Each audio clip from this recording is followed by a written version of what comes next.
Mundo financiero, el sistema económico y las finanzas. ¿Qué entendemos nosotros por todo lo que hace a sistemas financieros, ahorros, créditos, todo lo que es la prestación de servicios? En este sentido, hoy podemos iniciar con este concepto, ¿verdad? Mecanismos o herramientas de financiamiento implican naturalmente el pago de intereses, motivo por el cual cuando hay una prestación de servicio que de repente se lo denomina al crédito o a la cobertura crediticia, hay un pago de interés naturalmente por ese tiempo de prestar ese dinero. Lo mismo pasa con el servicio de ahorro, que en este caso es el cliente el que le presta a la entidad financiera. Entonces, el primer concepto aquí es el interés.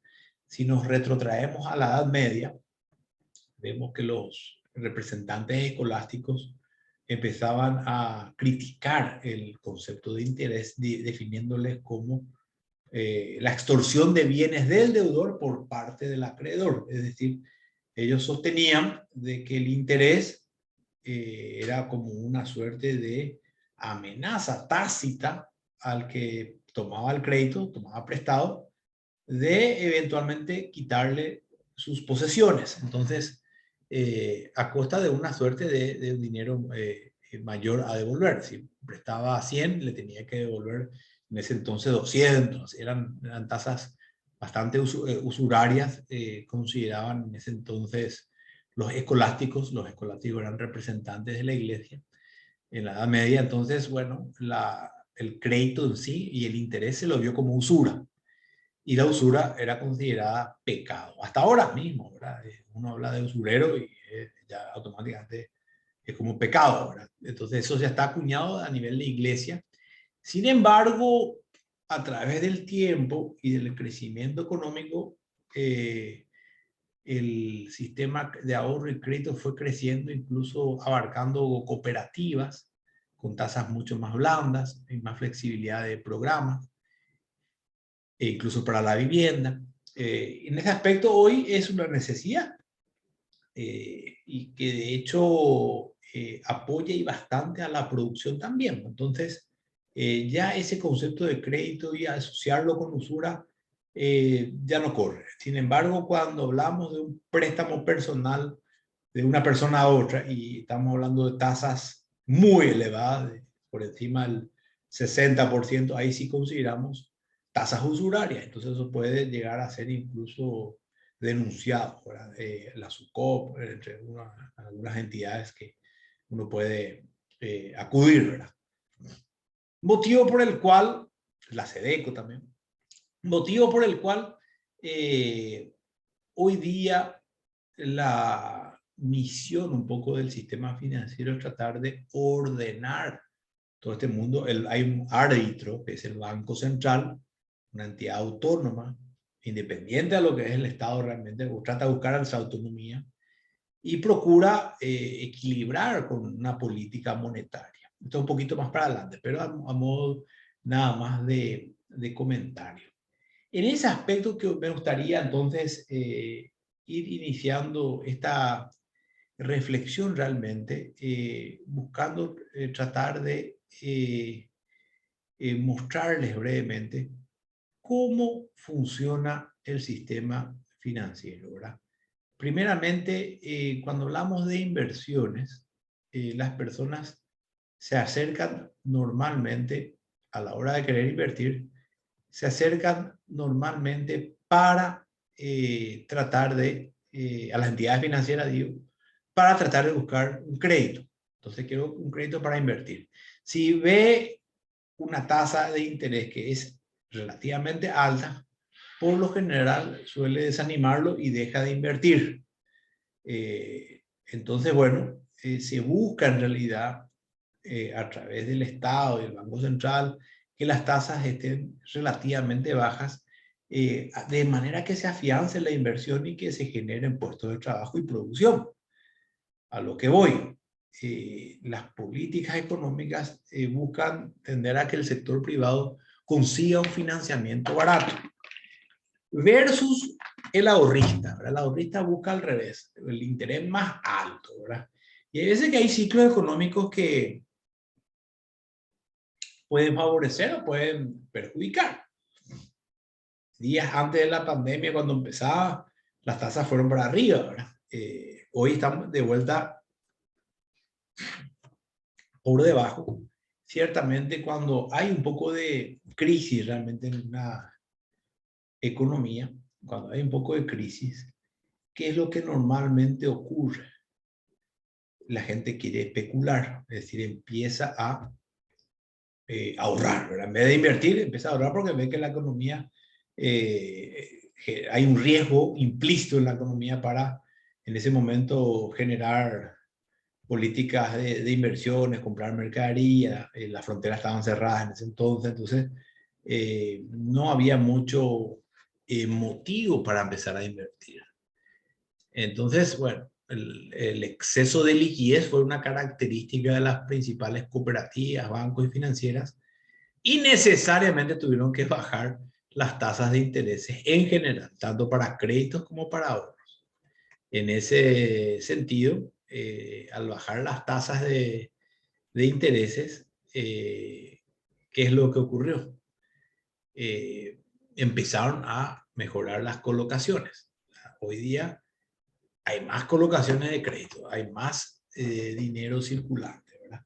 Y en ese sentido, bueno, los ahorros, si bien es cierto, también la tasa de ahorro bajó, sin embargo, la confianza suele ser uno de los aspectos cruciales para que el ahorrista decida renovar su dinero o seguir ahorrando en las instituciones. Entonces, es allí donde está ese mercado de la especulación. La ganancia está en el spread financiero, es decir, en esa diferencia entre tasa de interés de crédito, que es la tasa activa, y la tasa de interés del ahorro, que es la tasa pasiva. Permítanme mostrarles brevemente una pequeña gráfica para compartir aquí brevemente sobre lo que los ortodoxos clásicos del siglo XVIII, muy acertadamente, ellos mostraban una suerte de correlación entre el ahorro y crédito en función a la tasa de interés. Esto ya estudiaron ellos y realmente está muy, muy bueno el modelo que ellos en su momento generaron. Ciertamente está un poco incompleto conforme a observaciones hechas por Keynes, ya un pensador del siglo XX, pero en el siglo XVIII realmente este equilibrio económico que se generó entre la curva de ahorro y la curva de inversión hace posible que, bueno, haya un equilibrio de tasas de intereses. El equilibrio económico, según los ortodoxos clásicos del siglo XVIII, y bueno, les compartía a primera hora, esta curva de la abscisa, le llamamos cantidades ahorradas e invertidas, y hasta este eje de la tasa de interés, el eje de la ordenada, la tasa de interés, es decir, dentro del eje cartesiano, comparamos la tasa de interés con las cantidades ahorradas e invertidas. Esta es la curva de ahorros. Fíjense que es una curva cuya relación con la tasa de interés es positiva, es decir, mayor tasa de interés, mayor cantidad de ahorros. Menor tasa de interés, menor cantidad de ahorros. Lógicamente, el ahorrista busca la mayor tasa de interés posible. Versus la curva de inversión. Fíjense, cuanto más alta es la tasa de crédito, menos quiero invertir. Este es el punto cero. Más baja es la tasa de crédito, más quiero invertir, ¿verdad? Pero menos quiero ahorrar. Entonces, hay que buscar un punto medio. Y ese es el trabajo del analista financiero, del gerente financiero, del gerente de ahorro, del gerente de créditos, de un gerente general en cualquier institución bancaria, financiera y cooperativa. Buscar o analizar la mejor tasa posible para cobrar los préstamos y la mejor tasa posible para pagar por ahorros. En ese sentido, R1, este es R0 que muestra el equilibrio de las tasas de intereses, y aquí tenemos R1, que es una tasa alta. Si estamos con una tasa alta en una entidad, ¿qué es lo que normalmente ocurre? Pocos créditos y pocas inversiones y tendríamos un exceso de ahorristas. Lo más probable es que tengamos con el tiempo un exceso de liquidez. Es decir, tengamos mucho capital para hacer trabajar, ¿verdad? Vamos a tener un resultado de exceso de ahorro y escasez de inversiones. Y eso mismo se traslada a la economía a nivel nacional. Si es que eventualmente las tasas de intereses están muy elevadas, por lo general, los actores económicos, el consumidor, el individuo en general, no va a estar tan motivado de invertir, realmente va a querer más ahorrar. Entonces, eso puede generar desempleo y puede generar también pérdida productiva. Dos consecuencias nefastas para la economía. Ahora bien, ¿y si la tasa de interés está baja en R2?